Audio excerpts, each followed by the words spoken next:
Hi all, welcome to another episode of Healthy Recipes. இன்னைக்கு நம்ம healthy ரெசிபியில் பார்க்க போகிறது மென்ஸ்ட்ரல் ப்ராப்ளம் ரிலேட்டடான ப்ரீ மென்ஸ்ட்ரல் சிம்டம்ஸை ரெடியூஸ் பண்ணக்கூடிய ஒரு ரெசிபி தான். ஆல்சோ இது சம்டைம்ஸ் பார்த்திங்கன்னா இர்ரெகுலர் மென்ஸ்ட்ரேஷன் இருக்கிறவங்களுக்குமே பெனிஃபிஷியலாக இருக்கும். இந்த ரெசிபிக்குள்ளே போகிறதுக்கு முன்னாடி நம்ம சேனல் ஃபஸ்ட் டைம் பார்த்துட்ருக்கீங்கன்னா மறக்காமல் சப்ஸ்கிரைப் பண்ணிக்கோங்க, பக்கத்தில் இருக்கிற பெல் பட்டனையும் கிளிக் பண்ணிக்கோங்க. இந்த ரெசிபிக்காக நம்ம வெள்ளை எள்ளு எடுத்திருக்கோங்க. வெள்ளை எள்ளு நம்மளோட யூட்ரஸில் ஹீட்டை அதிகப்படுத்துது. ஸோ உங்களுக்கு டிலேட் மென்ஸ்ட்ரேஷன் இருக்குது அப்படின்னா இது இந்த எள்ளை குவான்டிட்டி நீங்கள் கொஞ்சம் கூட நீங்கள் எடுத்துக்கோங்க. அதர்வைஸ் 2 டேபிள் ஸ்பூன்ஸ் மட்டுமே போதும்.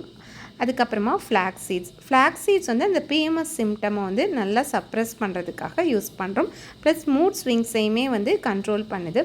இது ஒரு 2 டேபிள் ஸ்பூன் அளவுக்கு எடுத்துக்கலாம்.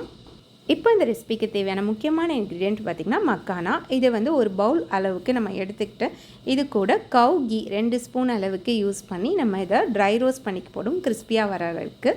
இந்த மக்கானா பார்த்திங்கன்னா ரீப்ரொடக்டிவ் ஆர்கன்ஸோட ஹெல்த்தியரான ஃபங்க்ஷனுக்கு சப்போர்ட் பண்ணுது. ஆல்சோ இது ப்ரீ மென்ஸ்ட்ரல் சிம்டமில் ஒன்றான நிறையா கிரேவிங்ஸ் உங்களுக்கு இருக்குது அப்படின்னா அதையும் நல்லா கண்ட்ரோல் பண்ணி கொடுக்குது. ப்ளஸ் இது போன் ஹெல்த்துக்குமே ரொம்ப நல்லது.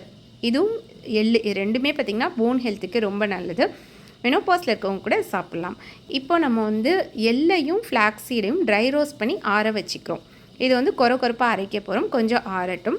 இதுக்கிடையில் நம்ம வெல்லம் எந்த பவுலில் நம்ம மக்கானா அளந்தோமோ அதே பவுலில் கால்வாசி மட்டும் வெல்லம் எடுத்துக்கிறோம்.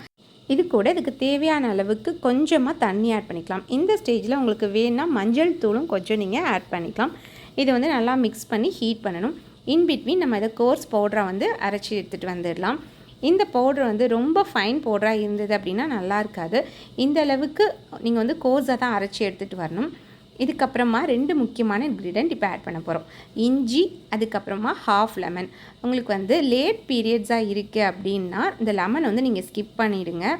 அதர்வைஸ் நீங்கள் ஆட் பண்ணிக்கலாம். இஞ்சி எந்த விதமான இன்ஃப்ளமேஷனுக்கும் ரொம்ப நல்லது. ப்ளஸ் யூட்ரஸோட கான்ட்ராக்ஷன்ஸுக்கு ரொம்ப சப்போர்ட் பண்ணுது. ஸோ இந்த இஞ்சி ஜூஸ் அதுக்கப்புறமா லெமன் ஜூஸை ஆட் பண்ணிக்கலாம். விருப்பப்பட்டால் இஞ்சி பேஸ்ட்டாகவே கூட நீங்கள் சேர்த்துக்கலாம், அது இன்னுமே நல்லாயிருக்கும். நான் லெமன் ஆட் பண்ணது ஒரு டேங்கியான ஃப்ளேவருக்காக ஆட் பண்ணேன், அது கம்பல்சரி கிடையாது. பட் இஞ்சி கம்பல்சரியாக ஆட் பண்ணிக்கோங்க. இப்போ நம்ம செஞ்ச இந்த வெள்ளை மிக்சரை பார்த்திங்கன்னா மக்கானாவில் கொஞ்சம் கொஞ்சமாக ஆட் பண்ணி நீங்கள் கிளறிட்டு வரணும். இந்த ஸ்டேஜில் இந்த பவுடருமே ட்ரை ரோஸ்ட் பண்ணி வச்சுருக்கோம் இல்லையா, அந்த கோஸ் பவுடரையும் கொஞ்சம் கொஞ்சமாக ஆட் பண்ணி நம்ம இது மாதிரி மிக்ஸ் பண்ணிக்கிட்டே வரணும். இந்த ரெசிபி பர்டிகுலராக பார்த்திங்கன்னா பிஎம்எஸ் ப்ராப்ளம் மட்டும் கிடையாதுங்க. நீங்கள் தைராய்டு இம்பேலன்ஸ் இருக்குனாலும் நீங்கள் எடுத்துக்கலாம். பிசிஓடி, பிசிஓஎஸ், இதே மாதிரி இன்ஃபர்டிலிட்டி, இது மாதிரி எந்த ஒரு இஷ்யூவாக இருந்தால் கூட நீங்கள் இந்த ரெசிபி தாராளமாக செஞ்சு சாப்பிடலாம். வீட்டில் உங்களோட டீனேஜ் குழந்தைங்க ஏஜ் அட்டென்ட் பண்ணியிருக்காங்க அப்படின்னாலும் அந்த குழந்தைங்களுக்கு இது நீங்கள் தாராளமாக செஞ்சு கொடுக்கலாம். ரொம்ப ஹெல்த்தியானது. இப்போ ஃபைனலி இது கூட பொட்டுக்கடலை கொஞ்சமாக ஆட் பண்ணி நல்லா மிக்ஸ் பண்ணிக்கிறேன். இப்போ நமக்கு ஸ்வீட் அண்ட் டேங்கியான மக்கானா பால்ஸ் ரெடி ஆகிடுச்சு. இந்த ரெசிபி கட்டாயம் ட்ரை பண்ணி பாருங்கள். எப்படி இருக்குன்னு சொல்லி மறக்காமல் கமெண்ட்ஸ் பண்ணுங்கள். ஓகே ஃப்ரெண்ட்ஸ், எப்போவுமே சொல்கிற மாதிரி நம்மக்கிட்ட அனைத்து பாரம்பரிய அரிசிகளும் ரீட்டைல் அண்ட் ஹோல்சேல் ரெண்டுமே கிடைக்கும். தேவைப்பட்டுச்சுன்னா வாட்ஸ்அப் பண்ணுங்கள்.